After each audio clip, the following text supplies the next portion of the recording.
Okay, today we're going to be thinking about inverse trigonometric functions. Now, let's think about our basic trig functions as they are. So we have y, oops, and change the colour of my pen, can't see it, there we go. So we've got y equals sine x, y equals cosine x, and y equals tan x. Now, for x, a member of all real numbers, all of these functions are many to 1.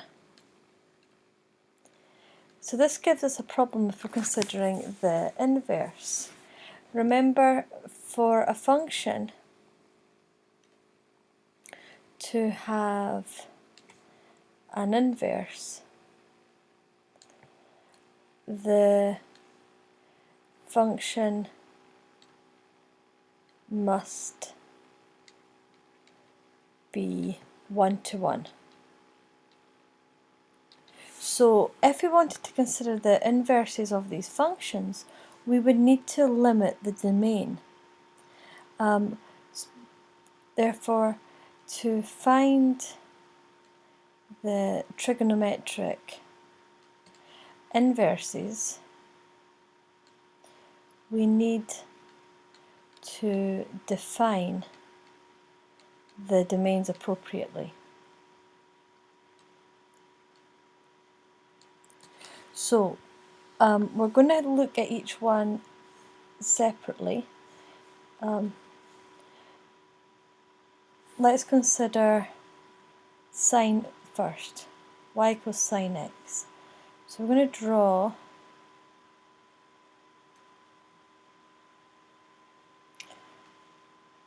x, y, and we're going to draw it from minus pi over 2 to plus pi over 2. So it's just this section. So it goes from minus 1 to 1. So it's not even a full period of the sine graph.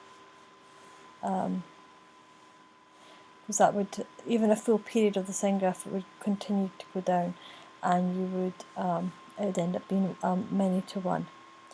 So we've got the domain. This is y equals sine x. The domain has been defined as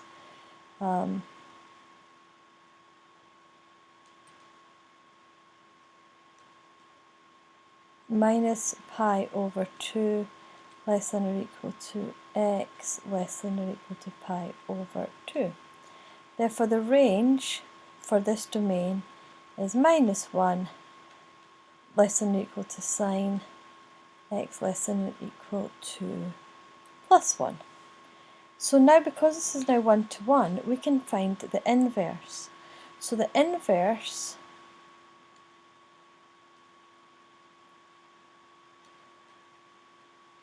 x and y, so this is going to be the inverse sine minus 1x, will be, goes from minus 1 to 1, and oops, I'm going to redraw that because that's terrible.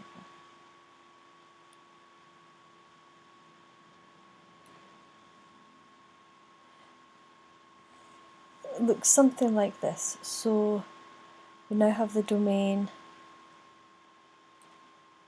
minus 1 less than or equal to x less than or equal to 1, and the range is minus pi over 2 less than or equal to the inverse of sine less than or equal to pi over 2.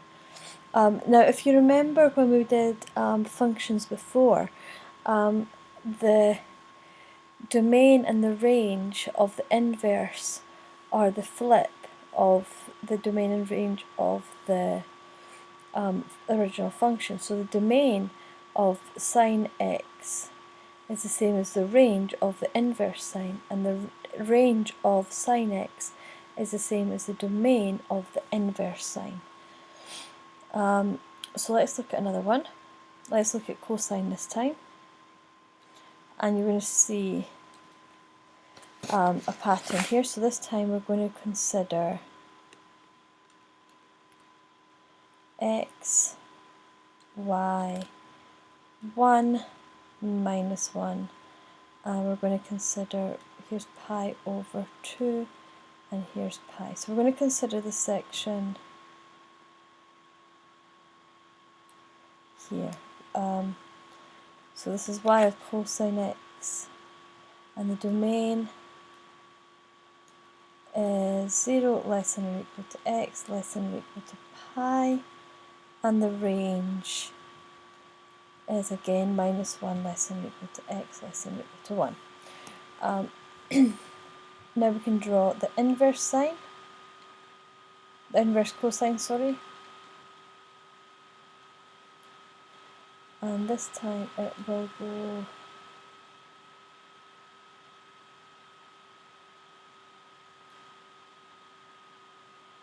it's minus 1, 0, 1, and this is pi over 2, and up here's pi. So again, the domain is minus 1 less than or equal to x less than or equal to 1, and the range is 0 less than or equal to inverse cosine x less than or equal to pi. And finally we have the tangent.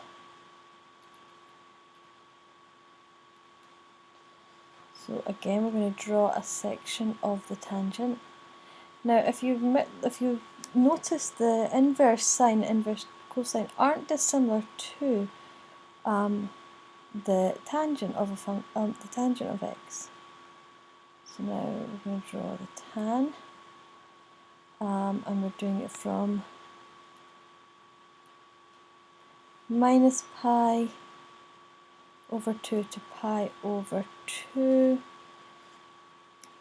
and so the domain is minus pi over 2 less than or equal to x less than or equal to pi over 2. Oh, sorry, no. It's a key difference here.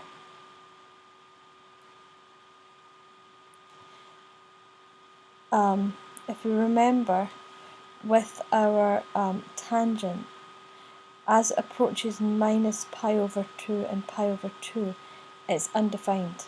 So we define the domain as less than minus pi over 2 less than x less than pi over 2, but it doesn't equal it.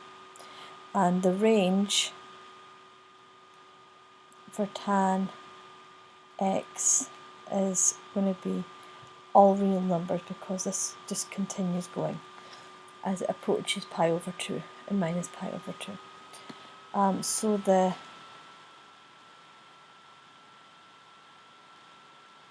inverse is going to be quite interesting. So we're going to have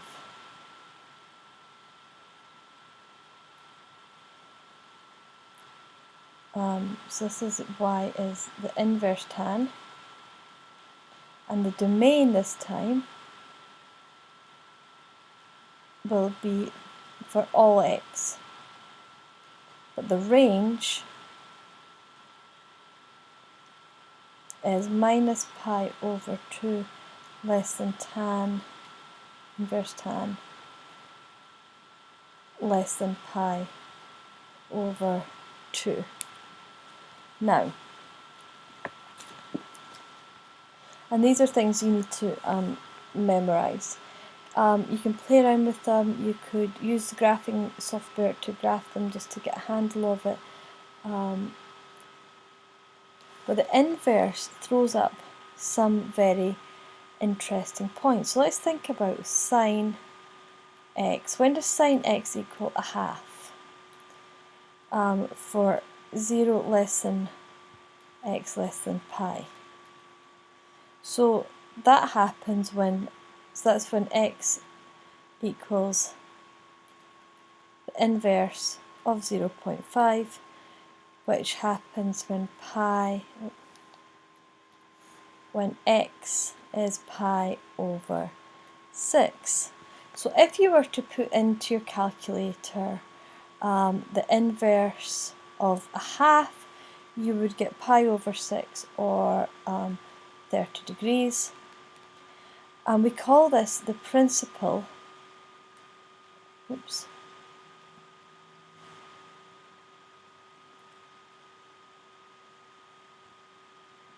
principal angle. And if you were to graph the sine function, it's the first time, so if this was a half, it's the first time that if you were to consider the shape of the graph, this would be pi over 6. But as you can see,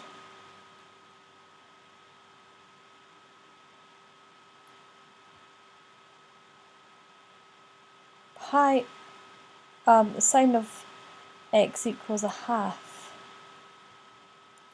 at different points along this curve. The principal angle is the angle that lies in the range of the inverse trigonometric function. Now the second angle is 5 pi over 6.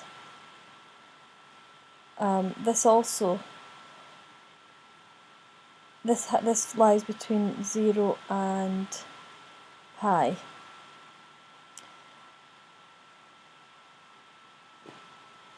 And yeah, and you could see there's going to be more. You're going to see that this keeps on repeating itself. So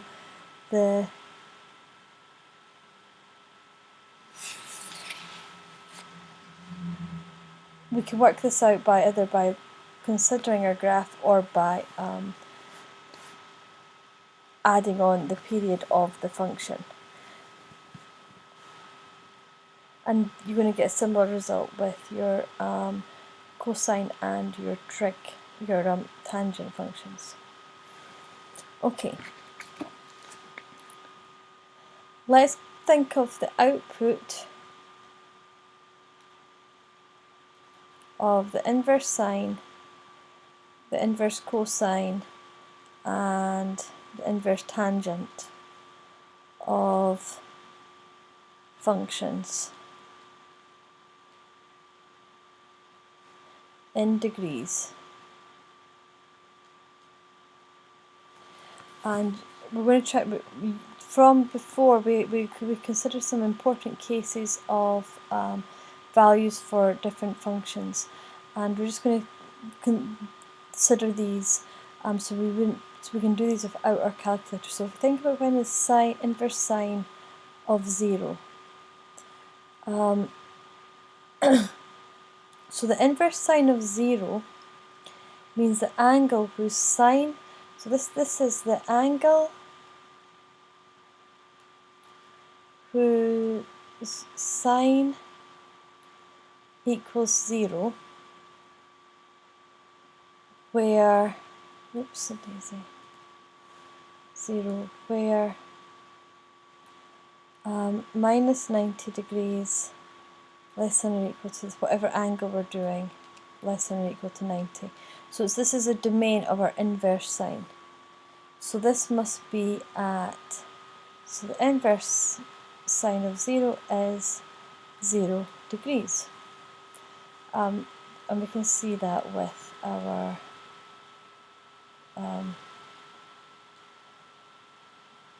functions here. So let's think about the inverse cosine of root 3 over 2. So this means the angle whose cosine is root 3 over 2. And again, it's for when 0 is less than or equal to this angle less than or equal to 180 degrees. So again, within this domain of our inverse function. So the inverse cosine of root 3 over 2 is pi over 6 is 30 degrees. And finally, we want to think of the inverse tangent of minus 1, which means the angle whose tangent is minus 1, in between minus 90 degrees less than this angle less than 90 degrees. So the inverse tan of minus 1 is minus 45 degrees. Now, just as we were before we worked out inverse functions, we can do that with our trigonometric functions. So let's consider f of x is equal to 3 sine x over 2 minus 1, and we define it for domain minus pi less than or equal to x less than or equal to pi. So first things, we want to sketch this.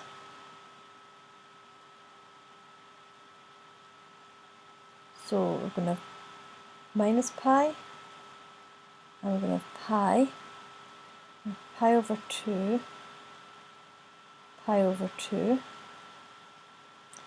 and at pi it's going to be minus 4, and at positive pi it's going to be 2. Be here, and it's going to be down here, and it's going to go a bit like that. And we want to define the range. So the range is minus 4 less than or equal to f of x less than or equal to 2. Now we want to find the inverse function. So just like before, we defined x as equal to 3 sine y over 2 minus 1. Now we're going to rearrange. So we're going to bring the 1 over to begin with. So x plus 1 is equal to 3 sine y over 2. And now we're going to divide through by 3. So x plus 1 over 3 equals sine y over 2. So now if we inverse sine this, we do find the inverse. If we were to inverse sine, we'd get just y over 2. But we have to do it to this side as well. So we do inverse sine of x plus 1 over 3 must equal to y over 2.